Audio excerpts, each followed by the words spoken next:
Bonsoir les amis, j'espère que vous allez bien. On va voir comment trader un simple setup en SMC Trading. C'est ça on va voir maintenant. Ici maintenant, qu'est-ce qu'on voit?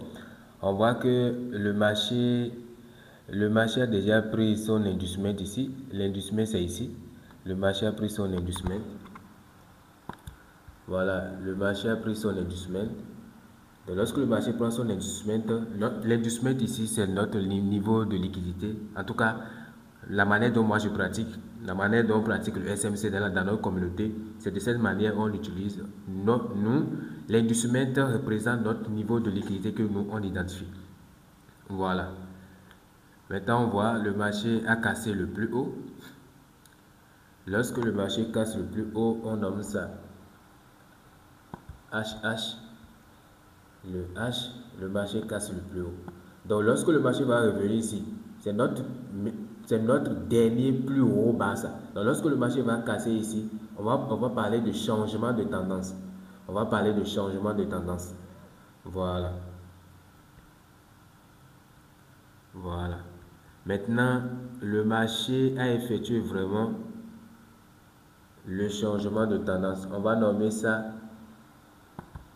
cassure. C'est ça.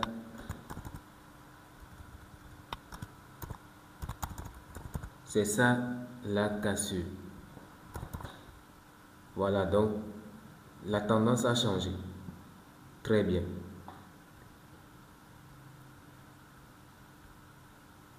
Ici, c'est notre inducement. C'est notre inducement ici.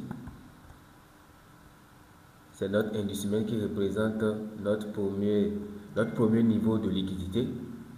C'est notre inducement ici. Ici, c'est le SMT. Tous ceux qui vont tracer ces zones-là, le marché va les faire sortir. Donc, c'est aussi un niveau de liquidité. Maintenant, nous pouvons tracer cette zone. C'est une zone simple. C'est une zone simple, ce n'est pas une zone de très forte probabilité. C'est une zone simple. Donc, lorsque vous tracez des zones simples, il faut protéger votre stop loss. Il ne faut pas serrer trop votre stop loss. C'est lorsque vous identifiez les zones de forte probabilité que vous pouvez, comme on appelle, utiliser un stop loss serré. Voilà, donc ici, on va mettre le trade ici. Vous pouvez placer un ordre ou bien au moment où vous êtes là.